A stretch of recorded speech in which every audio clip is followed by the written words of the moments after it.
नमस्कार, एक बार फिर से मैं आप सभी के सामने उपस्थित हूँ और ये बहुत ही ज़्यादा इम्पोर्टेंट हो जाता है जो भी मुझे यूपी से देख रहे हैं, बिकॉज यूपी का अनुपूरक बजट आ गया है भाई साहब। और कितने करोड़ का ये बजट है, क्या क्या इंपॉर्टेंट चीज़ें इसमें शामिल करी गई हैं, तो चलिए डिटेल में बातचीत कर लेते हैं। मेरा नाम है प्राची मिश्रा और आप सभी का बहुत बहुत स्वागत है संस्कृति IAS पर। तो यूपी में कहाँ से देख रहे हो भाई, ये बता देना। इस अनुपूरक बजट से आप खुश हैं या नहीं है, ये भी बता देना। सो US सप्लीमेंट्री बजट 2025 to 2026 जो बजट पेश किया गया है, ये है आपका 24,496.98 करोड़ का। ठीक है, अब देखो भाई इस बजट में शामिल क्या है, किसको ज्यादा महत्व दिया गया है इस बजट में। तो ये जो बजट पेश किया है ये 25-26 के लिए वित्तीय वर्ष का अनुपूरक बजट है, यानी कि जरूरत पड़ती है और पहले तो बजट जो आता है वो तो आता ही, फिर अनुपूरक बजट पेश किया जाता है कि जो भी रह गई हैं उनके लिए कितना पैसा भी आवंटित करना है। तो that is that kind of budget. सरकार की तरफ से वित्त मंत्री सुरेश खन्ना जी हैं, इन्होंने इस बजट को पेश किया है जो कि हमारे कितना है 24,496.9 लाख करोड़ के आसपास है। ठीक है, सदन में बजट प्रस्तुत करते हुए वित्त मंत्री सुरेश खन्ना ने कहा कि सरकार ने हमेशा अपने विजन के अनुसार ही काम किया है। सरकार के अनुरूप बजट को चर्चा के लिए सदन में रखा गया था। इसमें पूर्व मुख्यमंत्री योगी आदित्यनाथ के एक बयान को लेकर के समाजवादी पार्टी के सदस्यों ने सदन में जम करके हंगामा किया और सरकार के खिलाफ नारेबाजी भी करी। बजट प्रस्तुत होने से पहले समाजवादी पार्टी के जो लोग हैं उन्होंने सदन से वॉकआउट ही कर लिया था। अब देखो बजट में औद्योगिक विकास के लिए क्या क्या आवंटित किया गया है। औद्योगिक विकास के लिए यहाँ पे जो पैसा सर्च कर रही है सरकार वो है आपका 4,874 करोड़ रुपए की औद्योगिक विकास यूपी में किया जाएगा, तो इतने रुपए। बिजली के लिए यहाँ पर 4,521 करोड़ रुपए सरकार खर्च कर रही है। चिकित्सा और परिवार कल्याण के लिए सरकार ने यहाँ पर 3,500 करोड़ रुपए आवंटित किए हैं। वहीं तकनीकी शिक्षा के लिए लगभग 629.96 करोड़ रुपए खर्च किए हैं।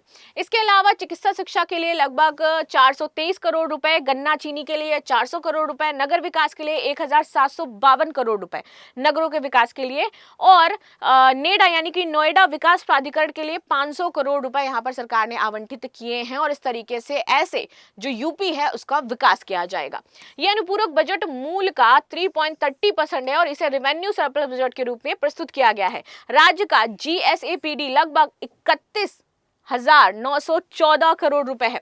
उत्तर प्रदेश के 25-26 के पहले अनुपूरक बजट में औद्योगिक विकास के लिए सबसे बड़ा प्रावधान किया गया है, कुल 4,874 करोड़ का। यानी कि इंडस्ट्रीज हम यूपी में ज्यादा से ज्यादा लाना चाहते हैं, तभी तो $1 ट्रिलियन की इकोनॉमी बनेगा 2047 तक, जो योगी जी का लक्ष्य है। नाउ यह अनुपूरक बजट की कुल राशि का 20% है जो सिर्फ औद्योगिक विकास में खर्चा कर रही है सरकार। ये ऊर्जा क्षेत्र में 4,521 करोड़ के बाद दूसरा सबसे बड़ा आवंटन माना जा रहा है। औद्योगिक जो विकास है उस पर इतना फोकस क्यों कर रही है सरकार, क्योंकि दैट इज द पाथ जिससे हम 1 ट्रिलियन पर पहुंचेंगे यार, जिससे हम जॉब्स क्रिएट कर सकते हैं, जिससे हम इंफ्रास्ट्रक्चर यूपी में डेवलप कर सकते हैं, वैसे ही तो यूपी बढ़ेगा। इसलिए तो देखो योगी सरकार का मुख्य फोकस प्रदेश को $1 ट्रिलियन इकोनॉमी बनाने में है, जैसे मैंने आपको बताया। इसके लिए औद्योगिक क्रांति को बढ़ावा देना जरूरी है भाई, जिसमें निवेश आकर्षित करना है, रोजगार सृजन करना है और नई औद्योगिक इकाइयों की स्थापना करना है। चल रही परियोजनाओं को गति भी प्रदान करनी है जो स्लो हो गई है पैसे की वजह से, क्योंकि घपला ज्यादा हुआ होगा, क्या पता कहीं आधी अधूरी पड़ी हो। यह आवंटन मुख्य रूप से निम्नलिखित पर केंद्रित है, जैसे कि निवेश प्रोत्साहन। जो लोग नया अपना बिजनेस सेटअप करना चाहते हैं सरकार पैसा देगी, निवेश करवाएगी और लोगों से, क्या आप निवेश करवा करके। नए निवेशकों को आकर्षित करने के लिए सब्सिडी, इंसेंटिव, इंफ्रास्ट्रक्चर सपोर्ट दिया जाएगा इस पैसे से। औद्योगिक पार्क और क्लस्टर विकास होंगे, तो मौजूदा इंडस्ट्रियल पार्कों का विस्तार होगा, नए पार्कों की स्थापना, जैसे कि हमें डिफेंस कॉरिडोर बनाना है भाई, वो बनेंगे। टेक्सटाइल पार्क हम लगाएंगे। MSME और कुटीर उद्योगों को मजबूती मिलेगी इसके द्वारा, क्योंकि छोटे मध्यम उद्योगों के लिए क्रेडिट, तकनीक अपग्रेडेशन, मार्केटिंग सपोर्ट दिया जाएगा। इंफ्रास्ट्रक्चर लिंकेज, भाई अगर हमें अपना प्रोडक्ट कहीं एक जगह से दूसरी जगह ले जाना है, समय कम लगना चाहिए, उसके लिए हमें क्या करना है, लिंकिंग पर काम करना होगा। इसलिए नए railways, highways, expressway, road network, इन सबको बेहतर करना पड़ेगा।